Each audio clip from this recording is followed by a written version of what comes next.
Please welcome today's presenters. U.S. Ambassador to the United Nations, Linda Thomas Greenfield.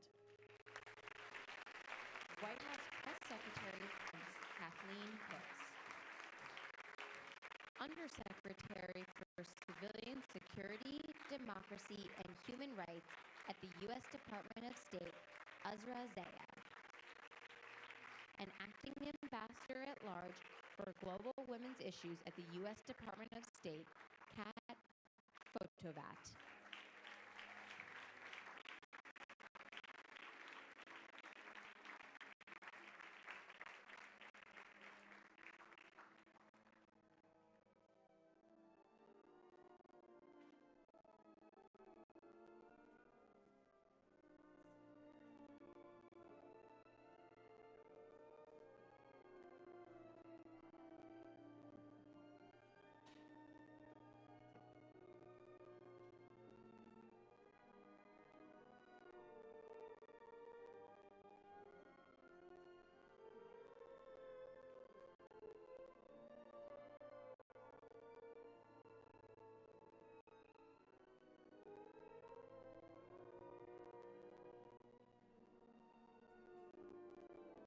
Distinguished guests, please welcome the First Lady of the United States, Dr. Jill Biden, accompanied by U.S. Secretary of State, Antony Blinken.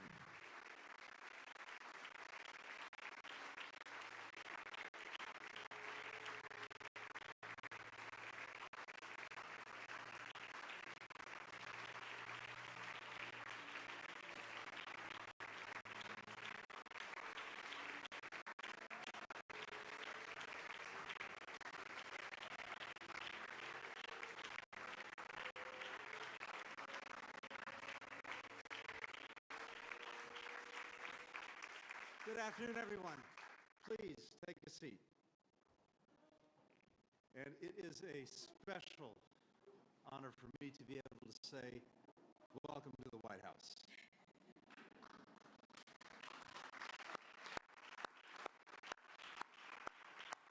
And welcome especially to the 2023 International Women of Courage participating here in person and tuning in from around the world.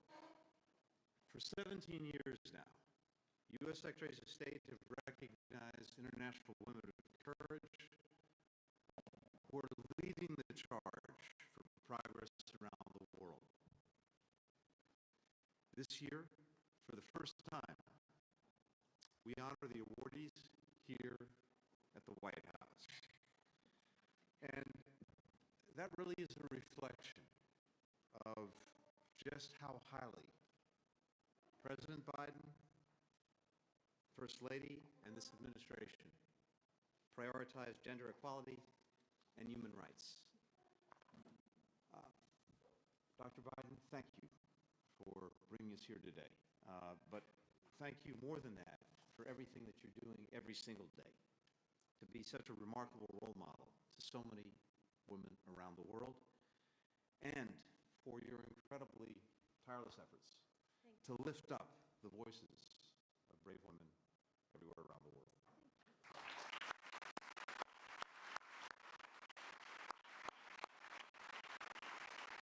So, we're joined today by ambassadors from across the globe who are essential partners in all of our efforts to make sure that women and girls can reach their full potential. We have senior leaders from across the United States government here. Ambassador Linda Thomas Greenfield, our champion, our voice at the United Nations.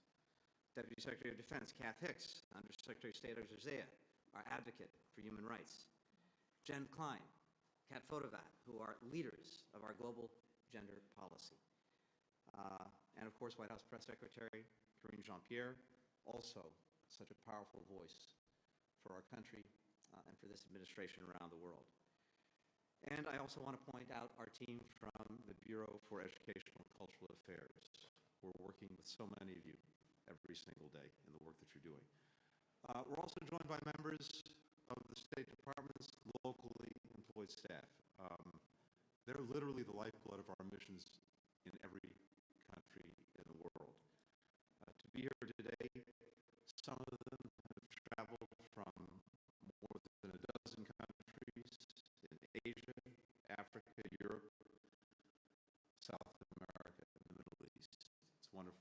you today as well. Thank you.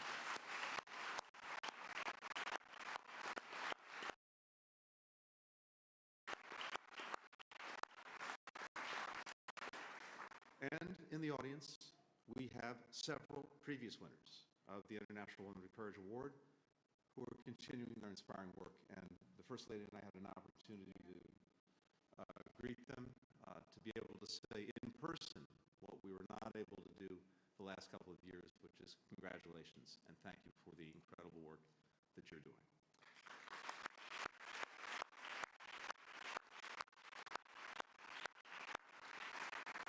And of course, last but not least, our guests of honor, this year's international. They are faced with extraordinary challenges that, as you learn about them, read about them, are humbling. Their loved ones, in many cases, have endured harassment. They've endured violence. Some have been imprisoned. Others have been subject of misinformation and online attacks, day in, day out.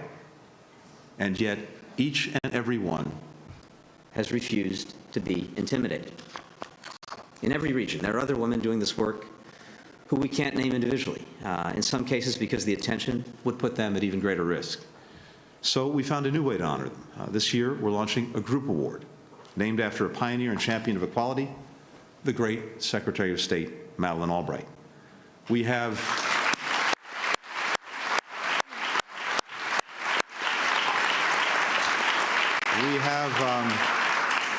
several members of the Albright family here today to help us celebrate. I like to think I'm an extended member of that family.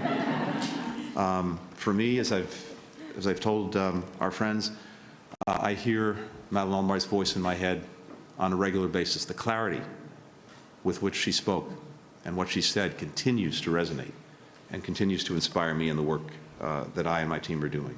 But you honor us with your presence today. Thank you for being here. Around the world, women in all of their diversity are often the ones on the front lines of change. And yet at the same time, they face still greater obstacles to their political participation. They experience gender-based violence and human rights abuses. They hold less economic and social power. We are committed to changing that. Defending the rights of women and girls is rooted in our democratic values of human rights and fundamental freedoms for all. And when we advance equality and defend the rights of women, we improve life for everyone. When peace is forged with the participation and the leadership of women, it's more likely to last. We know this from experience. Closing the gender gap in the global workforce would add $28 trillion to the global economy. And as Secretary Albright once said, we simply cannot build the future that we want without the contribution of women. That's why President Biden has made gender equality and women's rights a priority of our foreign policy. As some of you know, we recently launched the first ever cross-government strategy on women's global economic security to try to help reduce the enduring wage gap, to improve access to well-paying jobs, to dismantle barriers to women's economic participation. In December, the United States also updated our strategy to prevent and respond to gender-based violence globally, including new efforts to expand access to programs for historically marginalized communities. We're also learning from and teaming up with governments, civil society, the private sector, and other countries to work toward gender equality together, including, of course, the women that we're honoring today. One of those women, Hadil Abdelaziz, noted that when it comes to advancing this struggle, success is not about one big act, not about one big act of heroism, but 100 small battles. To our honorees, the United States is proud to be by your side as you and others wage those 100 small battles, day in, day out, and we will be there and be there with you for the long haul. That includes, of course, the First Lady of the United States, Dr. Jill Biden. Thank you. The First Lady.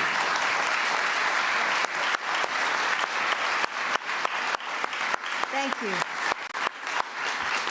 And thank you, Secretary Blinken. Tony, when Joe selected you to be Secretary of State, he knew that we had much to do abroad. from putting diplomacy at the center of foreign policy to rebuilding our global partnerships. And with every challenge we faced, you have ensured that we're better able to deliver for the American people because we have our allies by our side. Your integrity and statesmanship have helped us rally countries to stand with Ukraine against Russia's war of aggression, strengthen our ability to respond to future health emergencies, and confront the climate crisis. Thank you for all that you do.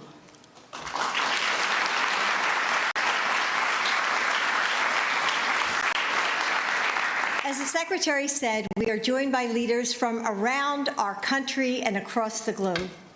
So to all of the members of the diplomatic corps here, thank you for joining us today. And as the Secretary said, the family of the incomparable Secretary Albright is with us, and I'm going to ask you to stand.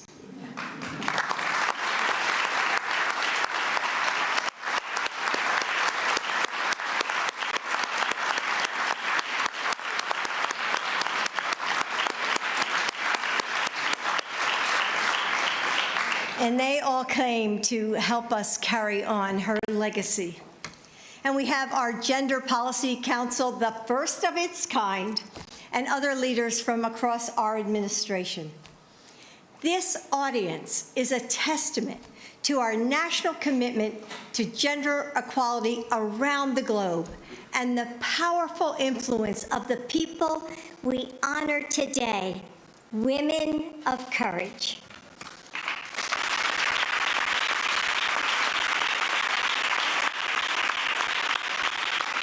Right here in the East Wing, we will tell their stories of fearlessness, resilience, and hope. We will hear from them in their own words. And there are people outside of this room who need to hear their stories too. The girls who will inherit this world. The future engineer who loves exploring, who sees magic in mechanics and technologies that connect us to each other, but is told, there's no place for you in the classroom. The future president or prime minister who was told that her voice is too loud or too bossy or too feminine, whatever that means. The child who lives in fear. The star who is told to hide her light. The girl who feels the smallness of the world closing in, afraid that her dreams are just too big to carry alone.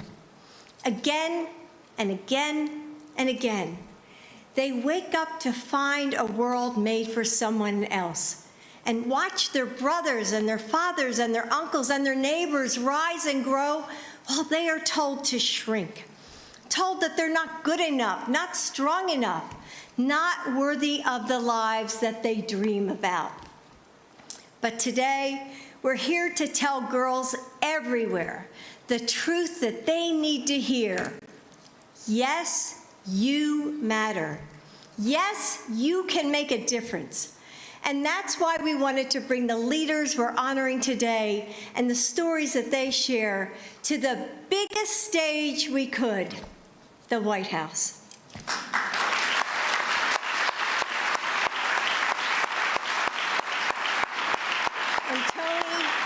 Thank you for helping us do that.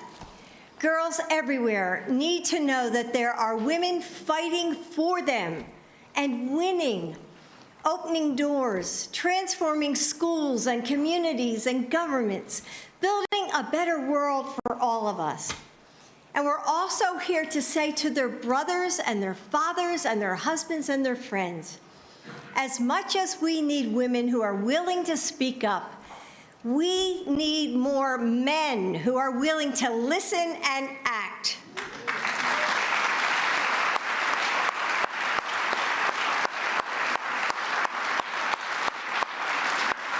We need more men to hold each other accountable when their sisters are being hurt or left behind.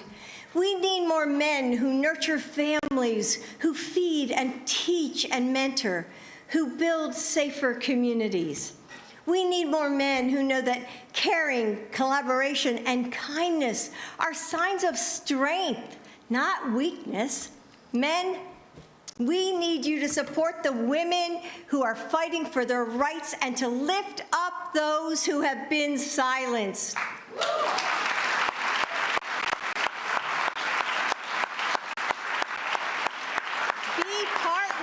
Be partners with women. Become the men of courage we need.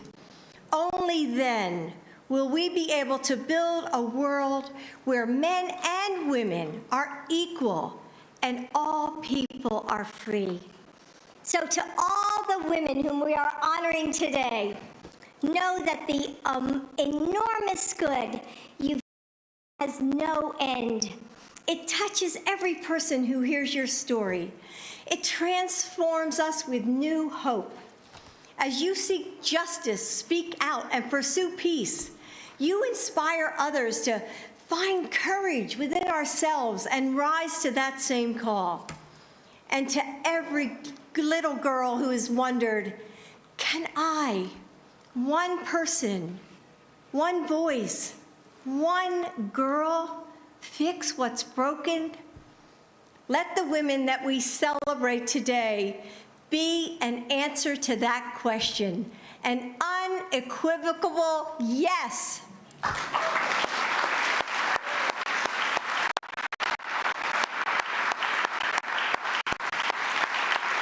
When you learn and explore, when you raise your voice, when you move through the world with your shoulders back and your head held high, step by step, you shift the ground beneath you. Draw strength from the women of courage who came before you. Share that strength with the sisterhood that surrounds you, and the ripples of that power will transform our world.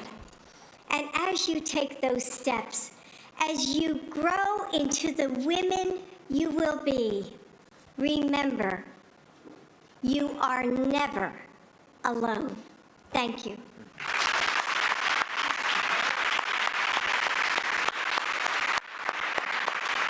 Please welcome Undersecretary for Civilian Security, Democracy, and Human Rights at the U.S. Department of State, Azra Zaya.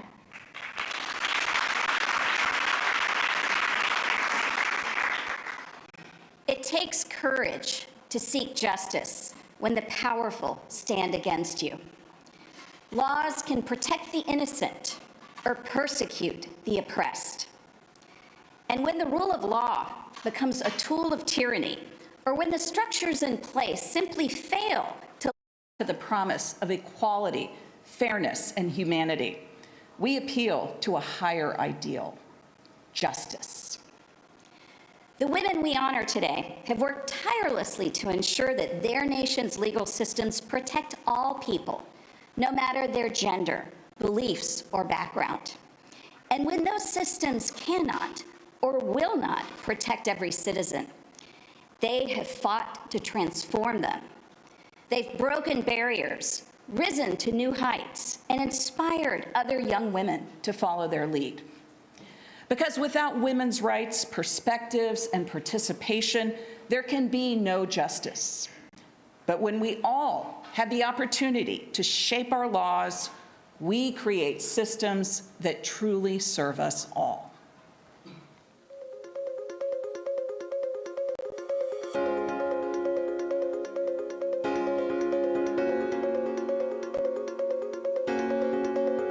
Étant femme, j'ai été effectivement la première présidente de la Cour constitutionnelle en République centrafricaine. J'espère avoir apporté ma marque et ma vision. J'ai essayé de faire de mon mieux. We started by one part-time lawyer, one legal aid, and we grew into a nationwide network of legal clinics to ensure that everyone has the right to be protected by the law. Наш общественный фонд работает более 20 лет в Казахстане, и мы занимаемся продвижением прав и свобод человека в области политических прав и свобод.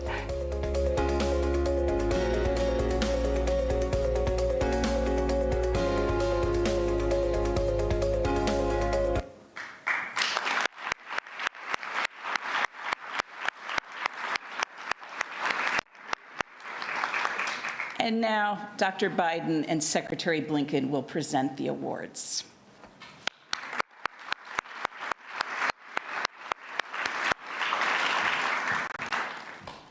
As the first woman to lead the Central African Republic's Constitutional Court, Danielle Darlan became known as the Woman of Iron for her refusal to be intimidated.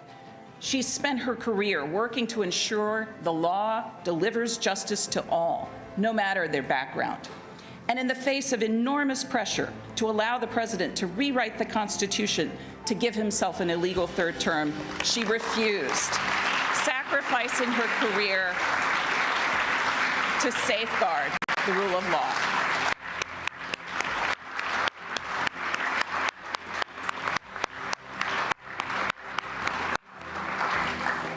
As founder and executive director of Jordan's Justice Center for Legal Aid, Hadil Abdelaziz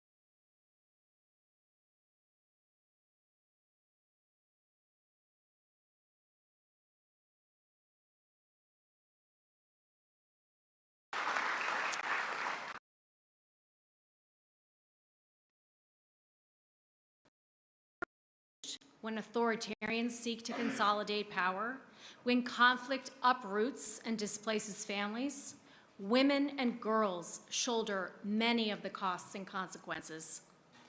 Those who wish to harm and turn their violence on women and girls often do so because women and girls serve as a society's source of strength and a beacon of hope.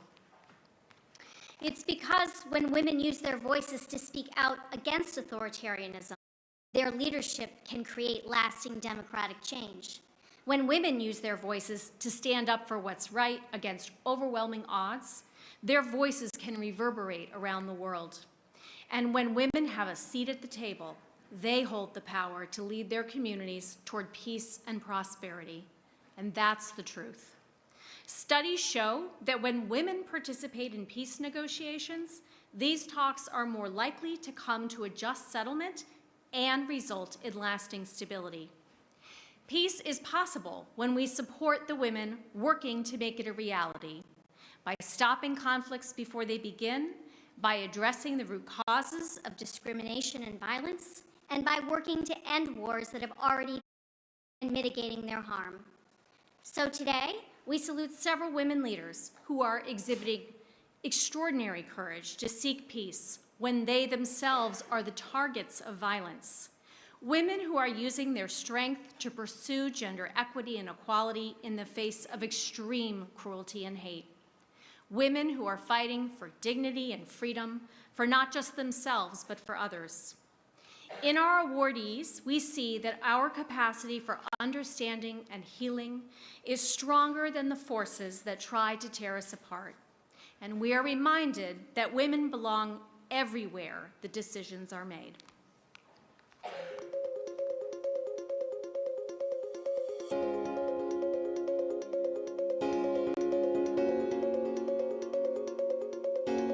The love, the respect that my students gives me was my courage to stand for the voiceless women and children. Persons with disabilities or PWDs have the right to have good conditions in the workplace, to live independently, to equal opportunities, to participate fully in the life of their community. All of us have a right to a life without barriers, and it is our obligation as a community to ensure their full participation in society on an equal basis with others. Thanks to my work in a well-known morning show, I was able to collect a large amount of humanitarian aid, which I carried to the front line, and I'm doing this till today. Коли росіяни вторглись в Крим, я почала викладати тактичну медицину. І з цими курсами поїхала на фронт, зрозуміла, що допомога потрібна саме там.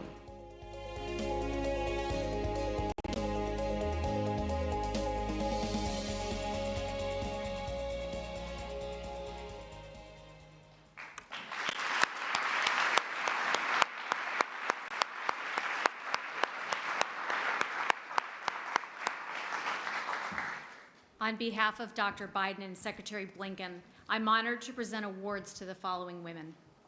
In Mongolia, Brigadier General Bolar Gonbold is the first female staff officer in her country to be assigned to United Nations peacekeeping operation.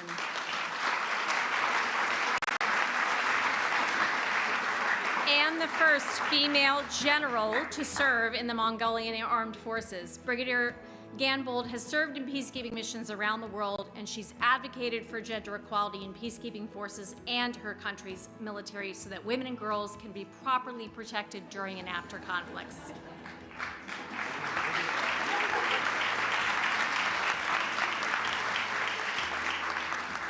In Costa Rica, Doris Rios has dedicated her life to fighting for Indigenous women's rights to life and dignity and for the reclamation of Indigenous lands.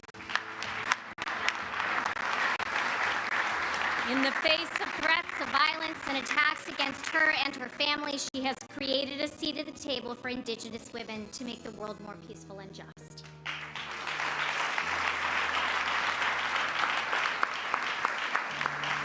In Argentina, Alba Ruada is a transgender woman who was kicked out of classrooms, barred for sitting for exams, refused job opportunities, subjected to violence, and rejected by her family. But in the face of these challenges, she worked to end violence and discrimination against the LGBTQI+ community in Argentina.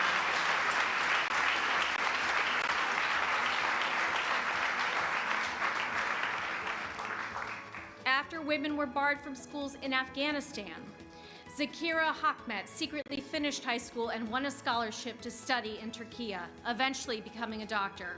After seeing the difficulty refugees face, she founded the Afghan Refugee Solidarity Association to advocate for the rights of all refugees and women.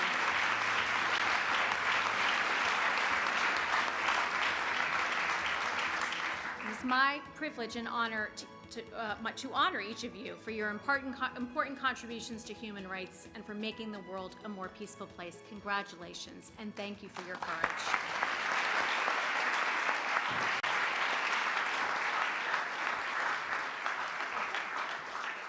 Please welcome White House Press Secretary Karine Jean-Pierre.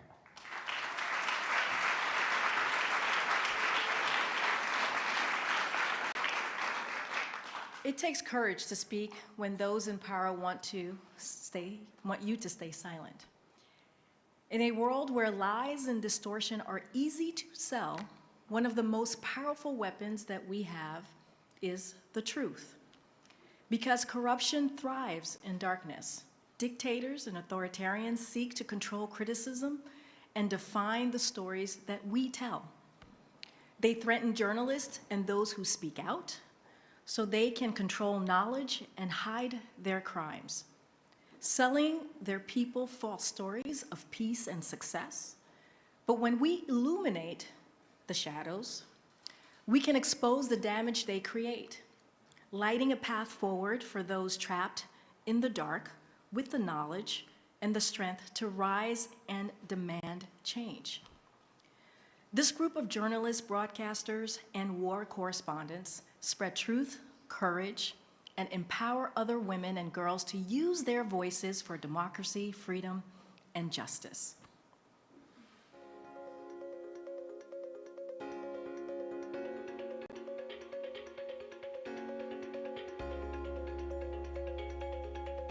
Depends on the country how much women are participating in the armed forces or in the military. But in the generally around the world, there are around 15 to 20% of the women in the armed forces. Being a woman in the military is a kind of proudly job, and the same as a man. Yo creo que los logros más importantes, primero, creo que es la recuperación de nuestras tierras. Y a raíz de la recuperación de esas tierras, que hoy hablemos de seguridad alimentaria, de economía, de salud y acceso a nuestros recursos. Estoy en la representación especial sobre orientación sexual e identidad de género en la Cancillería Argentina y este cargo es un compromiso para una política exterior transfeminista que ha crecido a la luz de políticas públicas a través de una agenda de activismos dentro del Estado que permite también desarrollar políticas públicas a partir de leyes de vanguardia que hay en Argentina. I believe that everyone in society has a role to play in promoting equality and justice, and I know that my journey has just begun.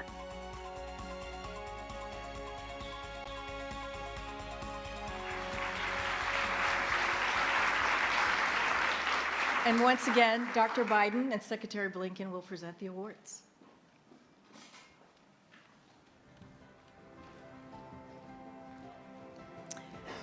Through her independent YouTube news channel, Roha TV, veteran Ethiopian journalist Mihaza Mohammed shares stories of those who are often silenced.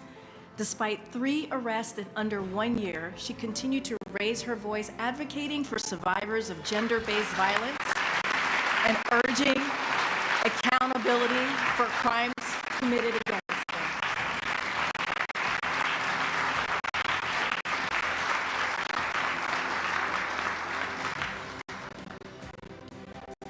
While helping evacuate women and children from areas affected by war, Ukrainian military veteran Yulia Pai secretly documented Russian forces committed atrocities during the 2022 siege of Mariupol.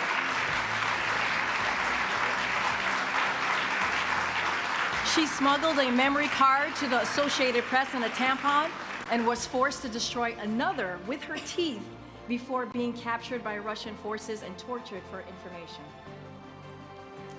Since her release, she has continued to raise her voice for her people, pushing for peace and independence for Ukraine.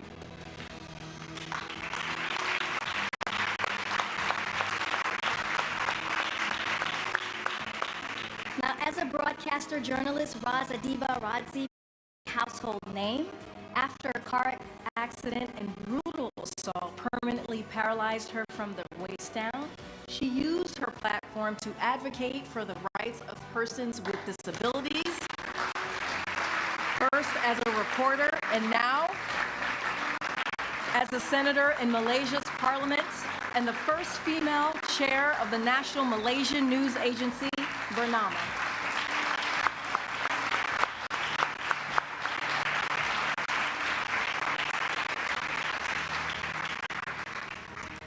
While Polish journalist Bianca Zaleska was combating Russian misinformation in 2014, her car was shot, causing an accident that broke her spine. Since the Russian invasion of Ukraine last year and in the face of intimidation, it continues her work documenting war crimes, lifting up stories of refugees, and training other journalists to effectively counter misinformation.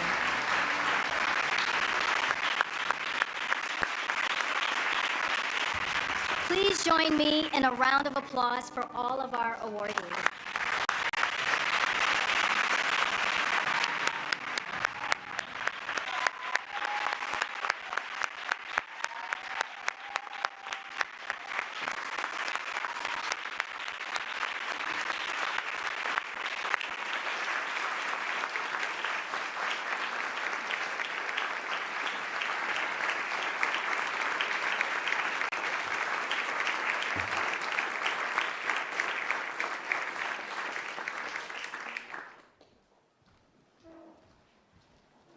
Please welcome U.S. Ambassador to the United Nations, Linda Thomas Greenfield. Hello, everyone. It really is a privilege to present this new award, one that honors our first female Secretary of State, the late Madeleine Albright. Secretary Albright showed so many women, including myself, how to lead with moral clarity and with courage. Her legacy lives on in those still fighting for gender equality and universal human rights. It is fitting that this award recognizes not just one woman, but the bravery, the fortitude, and collaboration of a whole movement. It speaks to the outsized impact of Secretary Albright's example and life of service. When the Albright family, who is here with us today, learned about this award, they asked that another trailblazing leader, one who knew Secretary Albright well, be part of this ceremony, Secretary Condoleezza Rice. Secretary Rice created the International Women of Courage Award in 2007, and though she couldn't join us today, she wanted to take part in this very special ceremony. I am humbled to be able to join you today to honor an extraordinary group of women, the female protesters of Iran, with the Madeleine Albright Honorary Group Award.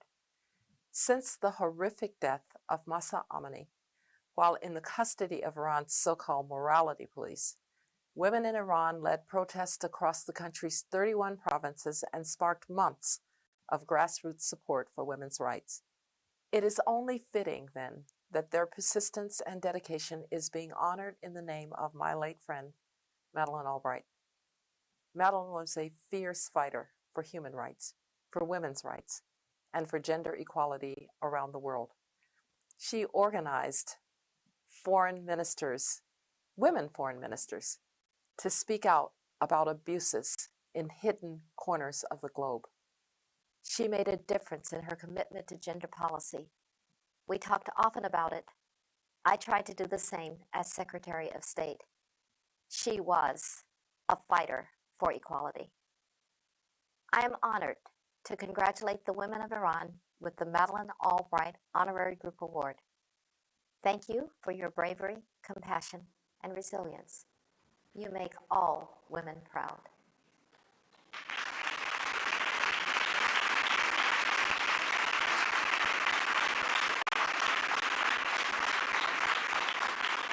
And I wish they could be here to hear your applause. I'm proud to present the Madeleine K. Albright Honorary Group International Women of Courage Award. This inaugural award goes to women and girls in Iran, who in the wake of the brutal killing of Mahsa Amini have inspired us all. All Mahsa wanted was to live a normal and happy life. She dreamed of starting a family after finishing her studies. But these hopes and dreams were crushed. They were crushed by the tyranny of Iran's so-called morality police. The Iranian government probably thought this would just be another footnote in a long record of violence and discrimination against women.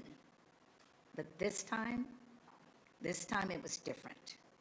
The Iranian people, led by women, took to the streets in peaceful protest. They followed in the footsteps of brave women before them who sacrificed so much in the name of freedom.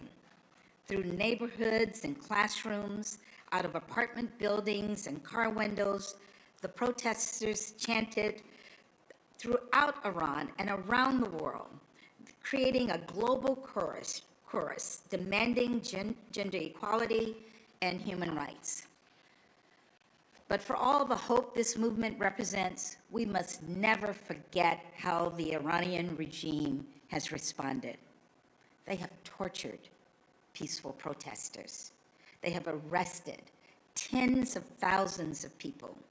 They have badly injured and killed Iranians in bloody crackdowns. The international community must continue to condemn the regime's repression and violence, and we must back up our words with action. That's why the United States led a successful effort to remove Iran from the UN Commission on the Status of Women. And it's why we are working to hold those complicit in these abuses accountable.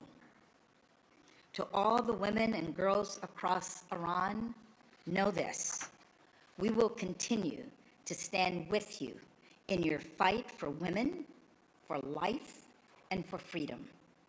So everyone, please join me in recognizing the courageous women and girls in Iran.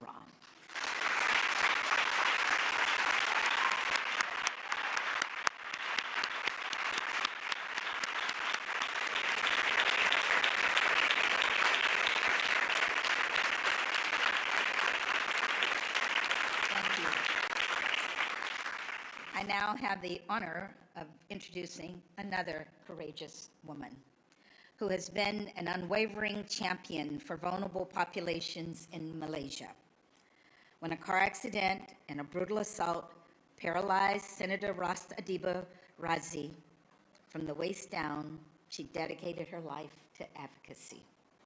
To raise awareness, Malaysians across the country saw her on TV, in Parliament, and at the Paralympics. They heard her commentary. They heard her poetry. They heard her fierce call for justice. In May 2020, she became Malaysia's representative for people with disabilities. And later that year, she was appointed the first female chair of the Malaysian National News Agency. Senator Ras Adiba Razi embodies what it means to live a life in service to others. Please join me in welcoming her to the podium.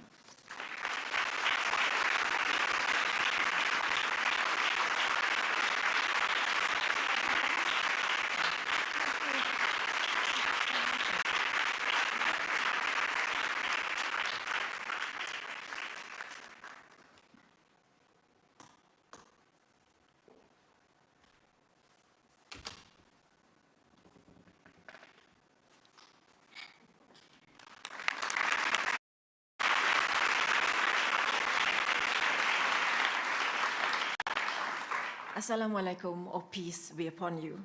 I'm Senator Ras Adiba Razi, a representative of the 2023 International Women of Courage Award. Before I begin, I would like to thank the First Lady, Dr. Jill Biden, the Secretary of State, Anthony J. Blinken, and the US Department of State for giving me the opportunity to speak today. I'd have to say that I'm thoroughly impressed by the amazing work done by my fellow finalists in the respective countries. Let's give them a big hand.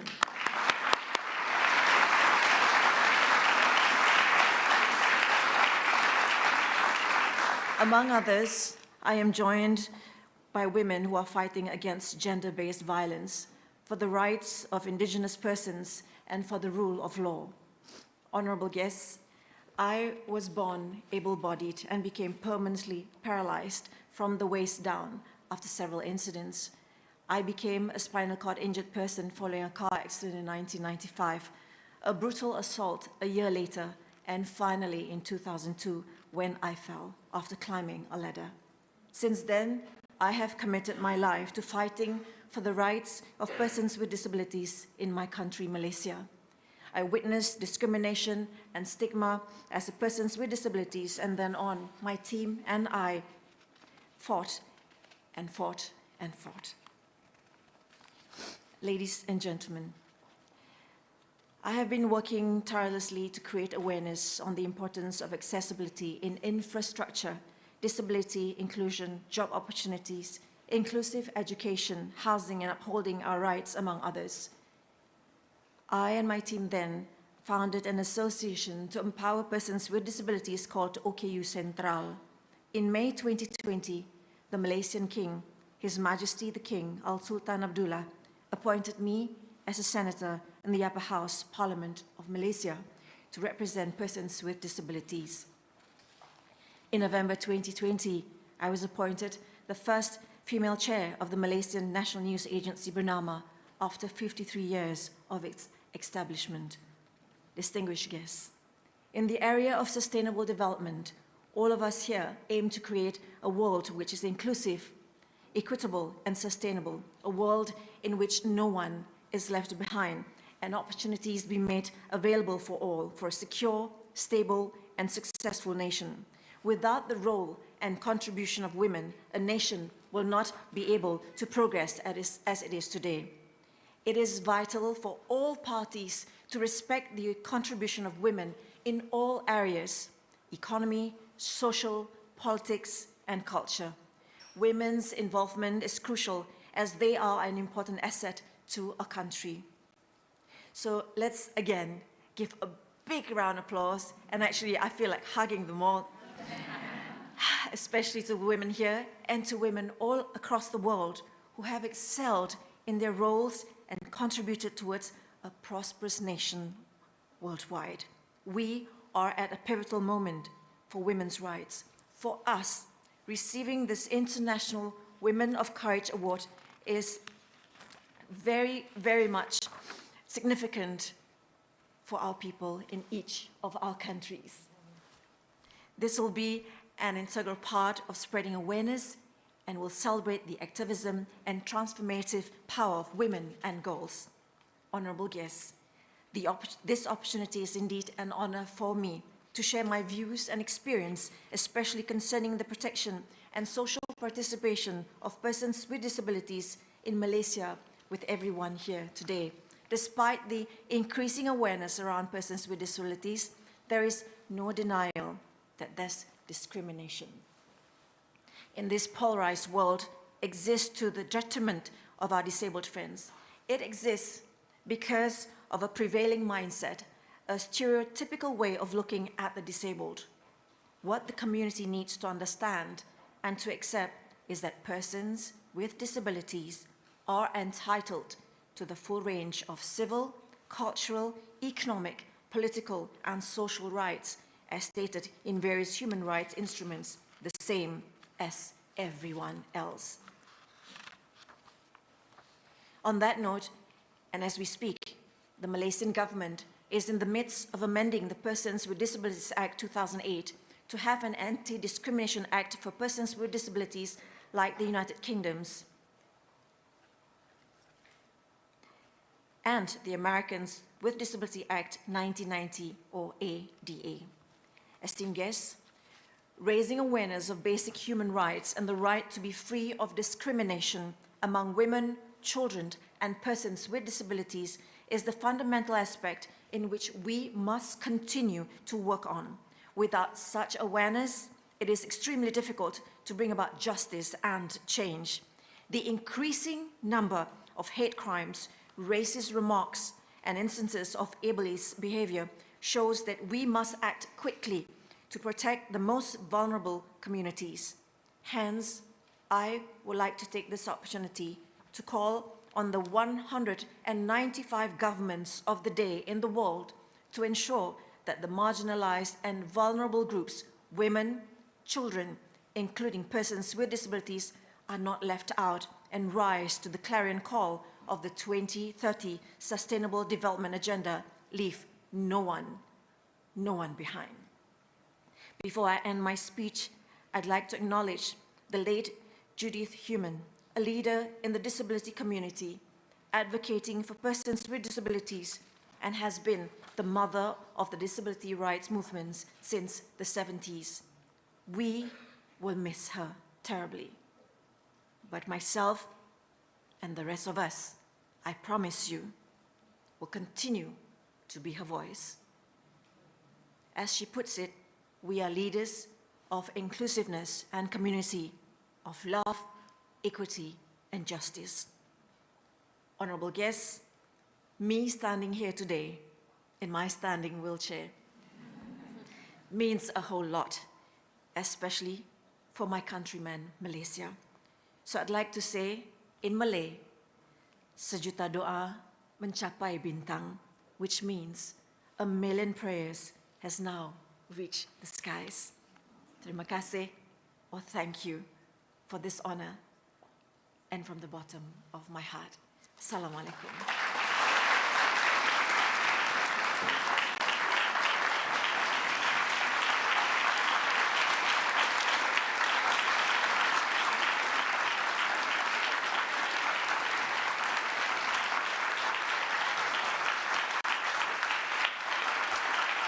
Please welcome Acting Ambassador at Large for Global Women's Issues at the U.S. Department of State, Kat Fotovat.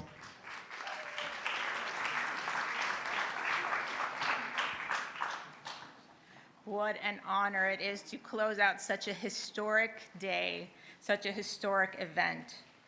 Happy International Women's Day to all those around the world and to our amazing women of courage we honor today. What an incredible ceremony. I must say I am rendered nearly speechless by the Senator's remarks. Your resilience, determination, and grit in the face of extreme adversity, and your resolve to continue to fight for women's rights as human rights to achieve a better future for us is both humbling and energizing. I couldn't also help but think of my dear friend and personal hero, Judy Heumann, whose funeral I attended just this morning. Judy was a leader of the international disability rights movement who said, "I simply refused to accept what I was told about who I could be, and I was willing to make a fuss about it." Through your work, Senator, and the work of all of our awardees, Judy's legacy of defending the rights and communities facing discrimination will live on. You and all of our International Women of Courage awardees are truly inspirational for your courage and, as Judy noted, to make a fuss about it. I'm so honored to be here at the White House today to join First Lady Dr. Jill Biden, Secretary Blinken, and the other distinguished speakers who joined us to pay tribute to the recipients of the Secretary of State 2023 International Women of Courage Awards. The IWOC Award is truly a centerpiece and guiding force behind my office's work to lead the Department of State's efforts to promote the rights and empowerment of women and girls worldwide, and it is a cornerstone of U.S. foreign policy and assistance. Today, our awardees join a truly incredible group of more than 180 women from more than 80 countries who have received the International Women of Courage Award since 2007. In recognition of the exceptional courage, strength, and leadership all of you have shown for peace, justice, human rights, and gender equity and equality, often at great personal risk and sacrifice. I hope this award will elevate your advocacy work and bring a greater international attention to the issues that you are fighting for. Every day, as my colleagues and I carry out our mission, working with our partners to prevent and respond to gender-based violence, advance women's economic security, and promote the women, peace, and security agenda across the globe, we draw inspiration from fearless women's rights champions like the courageous women we are gathered here to honor today, and also from their advocates, defenders, their family members, government allies, civil society leaders, and journalists who are also in this room today, championing gender equity and equality, not just in words, but in action. Today, on International Women's Day, the U.S. government reaffirms our commitment to the safety and full participation of women and girls in decision-making at all levels, and as foundational to peace, stability, and economic growth of all nations. I'd also like to quote Secretary Albright, who said, "It took me a long time to develop a voice, and now that I have it, I am not going to be silent."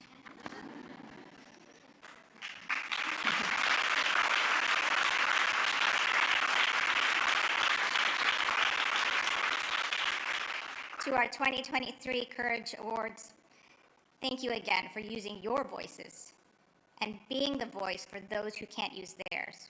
Let us all commit to using our voices to amplify those facing oppression, crisis, and in conflict in places like Iran, Ukraine, and Afghanistan, and all over the world.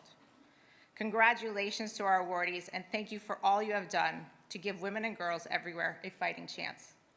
We stand with you and for you, and thank you everyone here today joining us to celebrate these truly amazing and courageous women. Happy International Women's Day. Thank you all.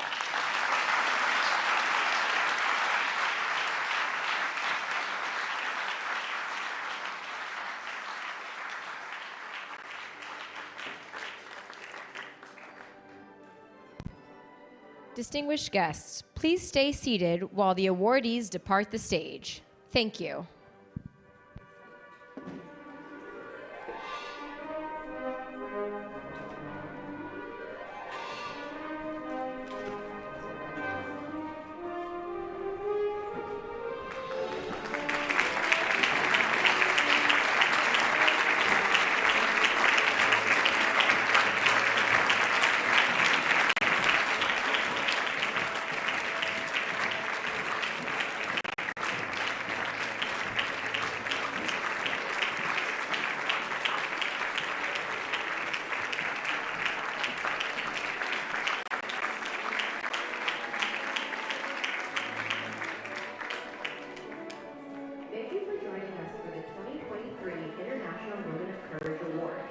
Please now join us for our reception at Blair House, located across the street from the White House. Military social aides will guide you to the path. Thank you.